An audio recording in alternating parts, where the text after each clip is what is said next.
Hi guys, I'm Bushwallifer here, back with another video, and for today I'll be doing a new part of What If Deku was in Misfit of Demon King Academy universe.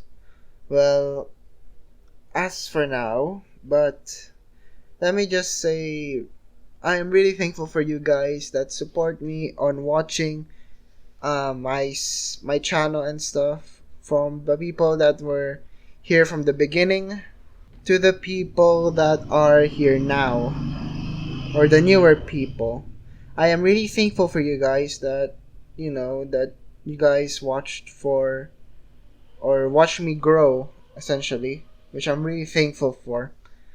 Which yeah.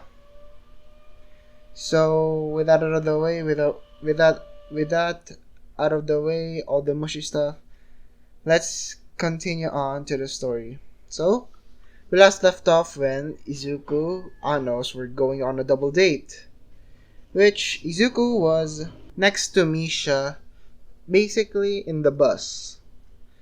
And they were chatting about how their double date went, and that Misha is really thankful that she met Izuku, basically, and always says that I love you, like they are husband and wives, which is technically true because they got married, as I said before. But yeah, eventually Aizawa just says shut up because it's getting a little bit too noisy because of all the people, talking, which which they dial it down a bit for talking in the bus, which actually Ida, Tokoyami, and Kaminari, or not Kaminari, Kirishima, are talking to Izuku about how their day went after the final exams, which they just says that it went pretty well. That had a double date with my brother, and let's just say that it was a fun night. And no, they didn't do the deed, by the way. No, they didn't do the deed. Even though they know that they're married and stuff, but they don't want to, do it immediately because they really really love each other, which sometimes you have to, in love, some or in a relationship, you must, and I mean sometimes you must have patience, because as they say, patience is a virtue.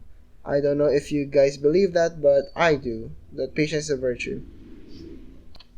So basically they were talking for about 30 minutes, and basically chatting amongst themselves, and eventually the bus stopped at, I don't know what to call it, but I guess the ledge, or the before they went to the training camp, basically.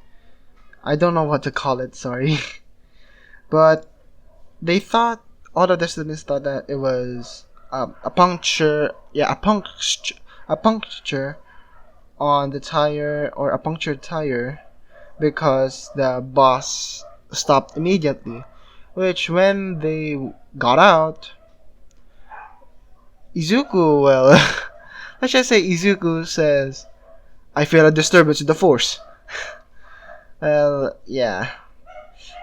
The reason why he felt a disturbance in the force is, well, the Wild Wild Pussycats, well, at least two of them, which Izuku doesn't like the feeling of, he has the feeling of something is going to happen, like snap.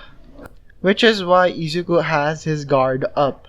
Which the Wild Wild Pussycats, or should I say Mandalay and Pixie Bob, were introducing themselves to Class 1A, essentially saying that the red Wild Wild Pussycat said, "Hi, my name is Mandalay," which the blue Wild Wild Pussycat is introduces herself as, "My name is Pixie Bob," which Izuku still you could say a hero fan, so I think he would go blabber a little bit, so saying that, "Oh, so you're the Wild Wild Pussycats, the heroes that specialize in mountain rescue, am I correct?" Pixie Bob just says yes, and looks at Izuku with, let's just say, hungry eyes. Let's just say that. Which Sasha notices, and let's just say that she's getting a little bit angry. And let's just say that Sasha went up to Izuku, hugged his arm, and basically says, "Honey, come on. Don't look at other girls when I'm around." Which Izuku just says, "Oh, sorry about that, hun." Sorry. Which Sasha just kissed Izuku on the lips and dead ass, and I mean dead ass, looking at Pixie Bob with saying that, "I got this. You don't get this, man. I got this, man." Which Pixie Bob is a little bit angry. Let's just say that, or should I say jealous of Sasha. And after they break the kiss, Izuku just says, "What was that for, hun?" Or should I say, "Sasha, come on. I know you were jealous about her staring at me. I knew it from the start." Where Sasha, let's just say, just got a hint of blush and saying that, "Can you blame me? I'm your wife. Come on." Which Izuku just says, "True, true. You're my wife after all." Which eventually Izuku continue on speaking, that saying that, introducing basically the Wild Wild Pussycats, and Izuku got to Pixie Bob's, let's just say, age. And let's just say that, well, Izuku just says that Pixie Bob's age was 30. And basically, Pixie Bob grabs Izuku's face. And she said, saying that she's still 18 at heart. Which Izuku just, "I'm very sorry if that's a really touchy subject for you. It's fine. Besides, you're beautiful as you are. Even though you are, your age. Just be as you are and you'll find a man sooner or later." The reason why Izuku said that is because of he notices that Pixie Bob, hasn't have a girlfriend or a boyfriend.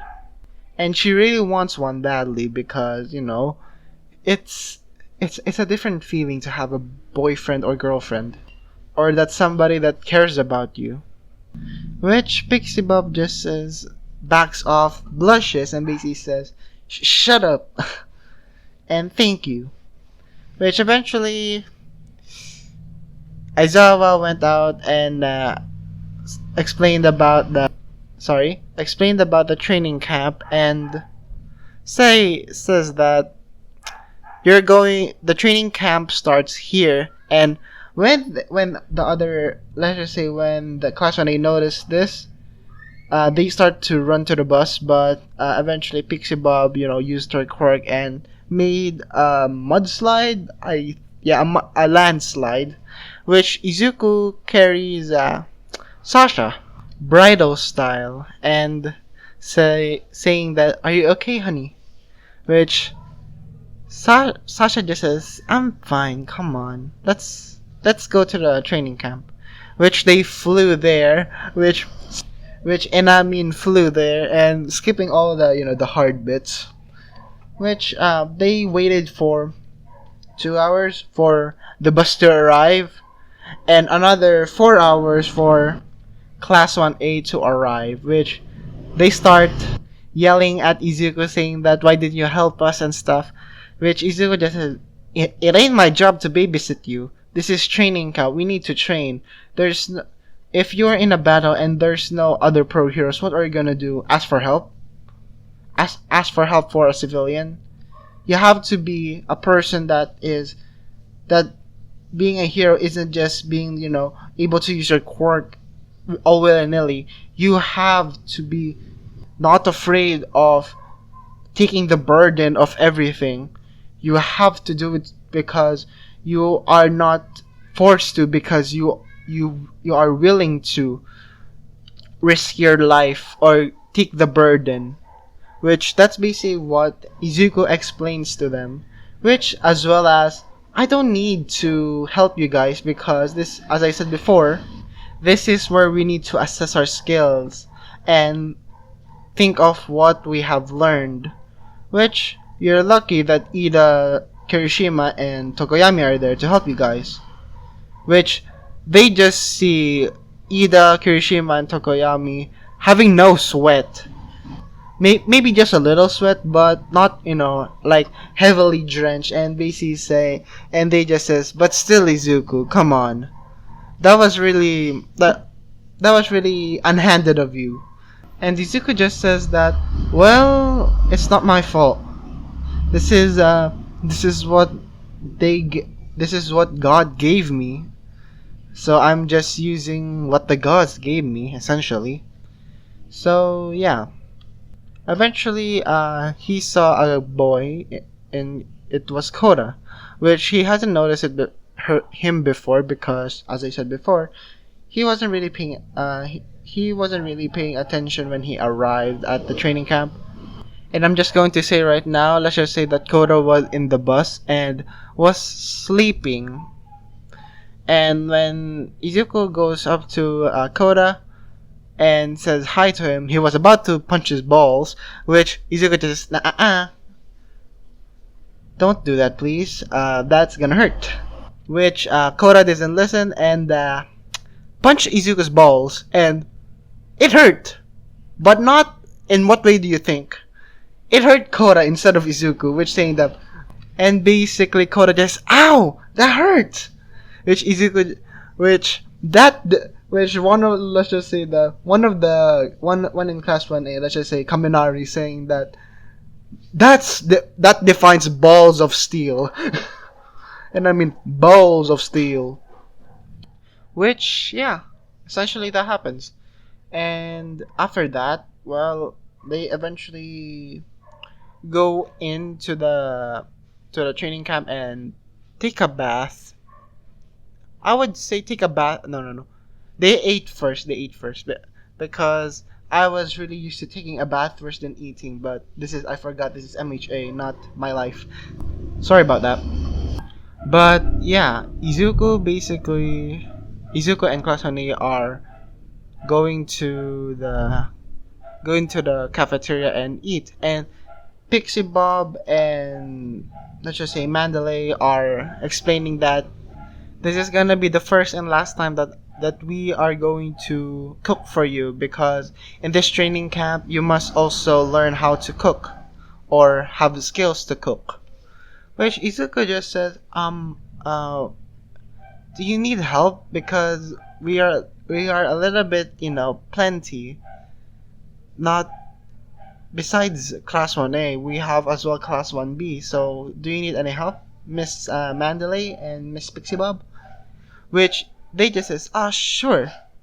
Which they start cooking, and let's just say Izuku being like so Mayuki Hira, doing, basically like doing a show that everybody's seeing, everybody's seeing how Izuku cooks. And Sasha just says, I remember the day when Izuku made me some dinner, and it was the best dinner that I have ever had.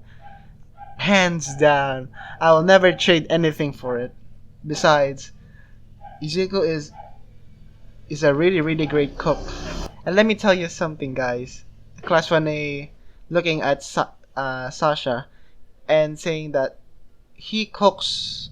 The best thing that he cooked was a filet mignon, which was made with A5 grade A5 Wagyu, which it was so good. But I don't want to eat it, often, because it has a lot of fat. I'm saying it now. It has a lot of fat. So yeah. Which when Izuku just gave them their food, Izuku just says, "Osmos." I think that's what Soma says, or saying dig in, basically. And when they ate, it was divine. And I mean divine. It was like the dessert. It was like the dessert came first before the dinner, which was pretty good. And eventually, after they ate, Izuku helped with washing the dishes, because essentially it's class 1A's They ate and they have to clean it, which luckily Izuku, cleaned the, let's just say, the dishes, which Mandalay just says that you don't have to do that, Izuku or Midoriya, which Izuku just says, well, I want to. Besides, any person needs a helping hand, which yeah, which after Izuku washes the dishes with Mandalay and Pixie Bob, and, and starts going to the, let's just say, to the bath. Misha, or no, not Misha, Sasha was actually waiting for him to finish the dishes, and Izuku just says, "Sasha, why are you here? I thought you went to the bath."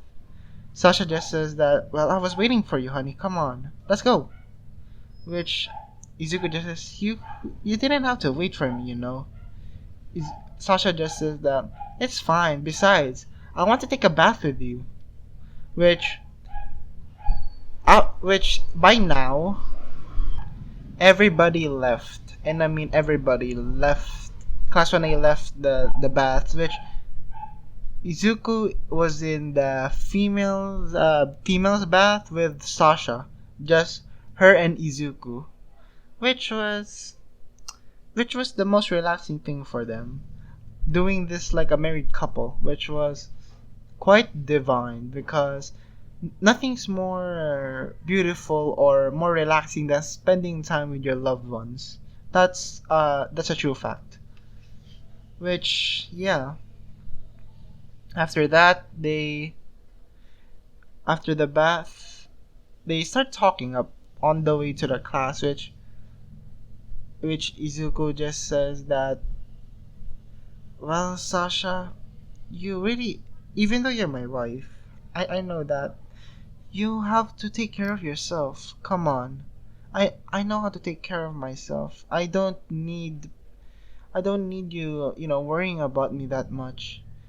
Which Sasha just says that it's my job to worry about you. I'm your wife. Come on, Izuku.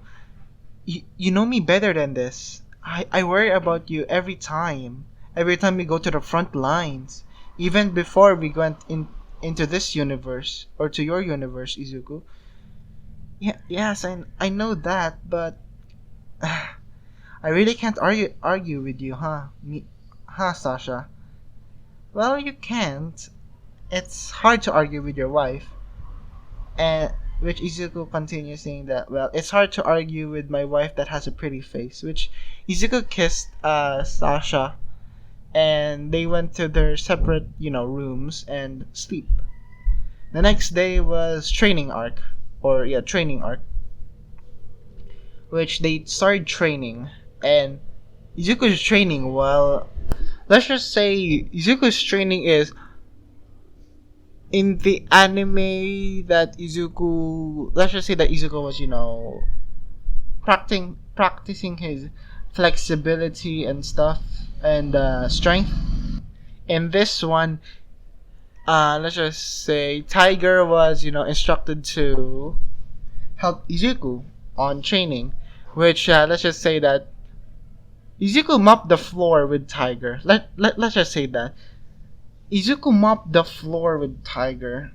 Basically, Tiger being underestimating Izuku and stuff, which you don't, in a fight, don't ever underestimate a person, even though how they look, because sometimes it might surprise you of what their abilities are. Which yeah, just a tip for you guys if you're ever in a fight. And I don't condone violence, by the way. I don't condone violence. I just want, if you guys are, in a fight and stuff, I really do appreciate that you guys don't go fighting off people on the street. No, no, please don't do that. I'm just saying that I really want you guys to, be safe as always. But as I said before, in a fight you need to, expect that your opponent is better than you in every possible way, so that if ever they are better than you, you can be prepared, and if they're not, well, at least you gave it your all. And yeah. But I don't condone violence, by the way. I don't condone violence. So yeah. Um, which, as I said before, Tiger got mopped Izuku mopped the floor with Tiger, squeaky clean. And yeah, which Izuku was left to his own devices of training, which, let's just say, you could see on the background a mountain being lifted up and down, which they were a little bit confused and went to the mountain and saw Izuku, and I mean Izuku on the bottom of the mountain, and I mean at the flat bottom, doing push-ups, not even breaking a sweat, which was quite hilarious. Which Class 1B jaws drop, and I mean jaws drop of how powerful Izuku is. And after that exhibition, you could say, of power, they started to cook their foods, and which a lot of people preferred Izuku's food because he made a lot of food and really fast, you could say. Really, really fast. And very delicious. Which, what happens next is that Izuku can't sleep. Which, what he does next is that he went on a walk and eventually saw Kota, the boy that tried to punch him in the balls. Yeah, sorry for saying that, but yeah, punch him in the balls. And actually have a heart-to-heart talk with him, saying that it's not really the hero's fault. I know I am defending them, but still, if your parents wanted you to be happy and they did everything for you, that's what parents do. They love you no matter what you are and do anything to protect you. That's the reason why you are maybe angry, is the reason that you are in denial, that you might think that you don't deserve their protection because of because of what the heroes did. They're not, you know, here, which I know this is for a child to hear this.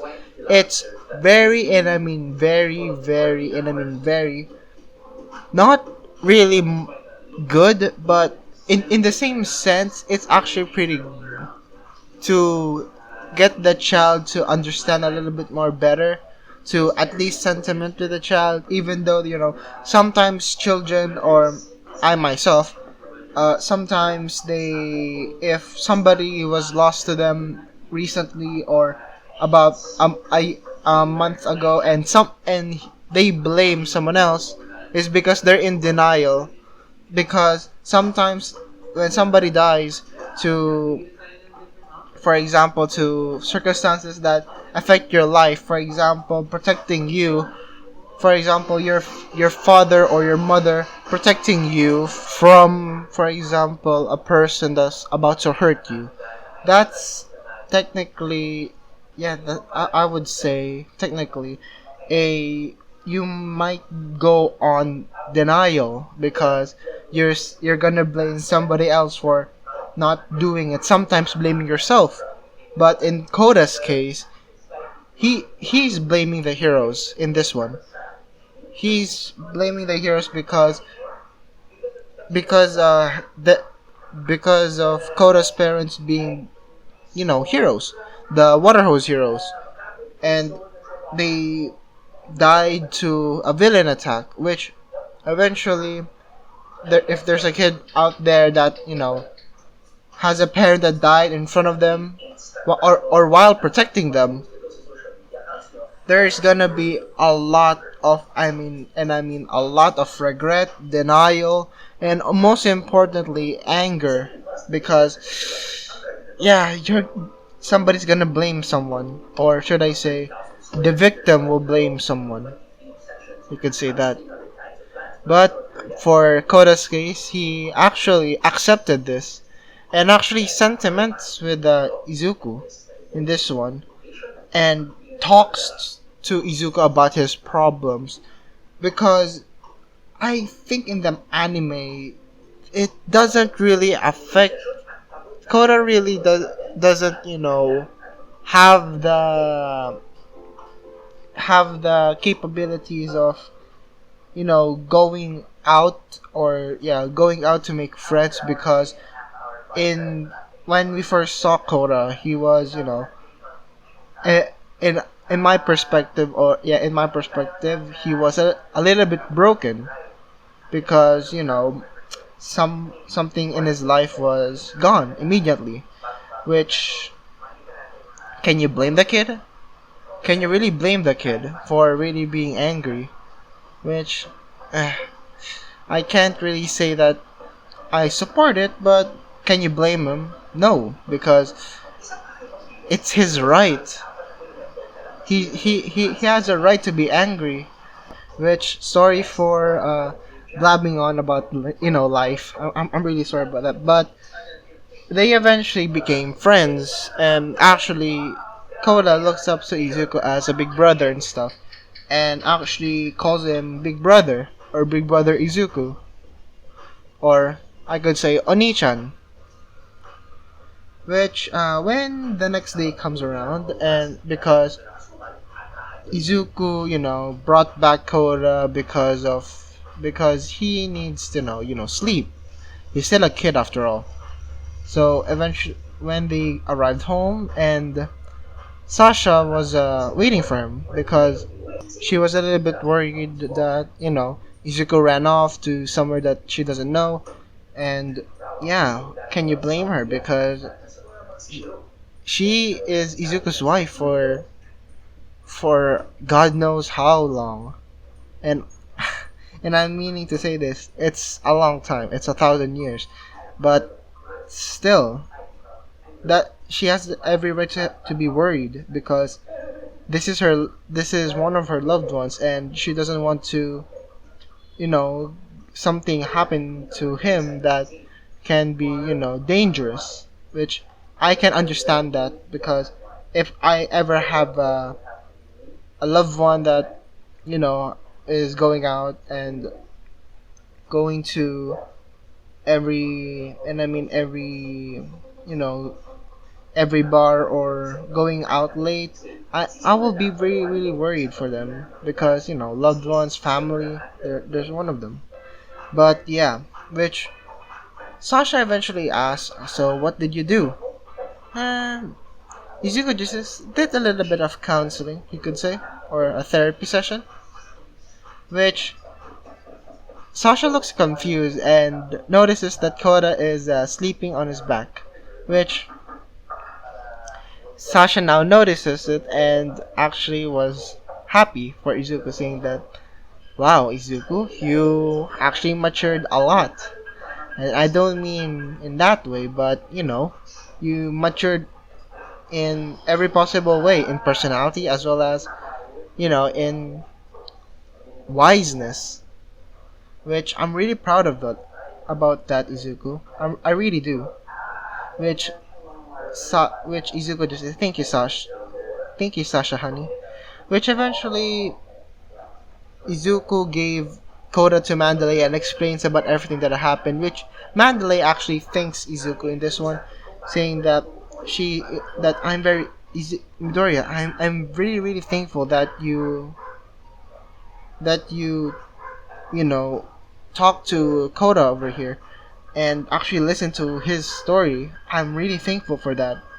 Which Izuku just says, it's no problem, Miss Mandalay. It's a hero's job to help everyone, even if it's emotionally. If either becoming a therapist or even becoming a hero, a job of a hero is to be there for the people, like a ruler, always be there for the people. Which Mandalay just says, either way, I'm really thankful. Which eventually, after that, Izuku went back to his to his room, which or to the boys' room, which let's just say that Sasha was waiting for him in the doorway to the boys' room, which she drags Izuku to the girls' room, and I mean drag him, which eventually Izuku just says, Sasha, it's a girl's room, come on. Which Sasha just says, it's fine, don't worry about it. Besides, you're my hubby, and my personal body pillow. And I can't sleep without you, Izuku. You know that, right? You know I can never argue with you, right? Sasha just says, well, I know. Which they went to the girls' room and eventually sleep. And that's where I'm gonna be leaving it off. Sorry guys if I really rant on about life and about problems and stuff. I'm really sorry about that, and yeah, but I really do say that sometimes, as I said before in this, you just have to express them in anything you can. You just need to express your feelings. That's normal. That's normal for us, so it's fine. Which, yeah. With that all said, I really hope you enjoy this series. And big shout out to Narukami, by the way, for making me this thumbnail. I really do appreciate it. Thank you, Narukami, for the thumbnail for Misfit of Demon King Academy and for the future thumbnails that you, or should I say, the other thumbnails that you gave me. I really do appreciate it. Thank you, man. And like I always say, like, comment, subscribe, and see you guys later. Bye!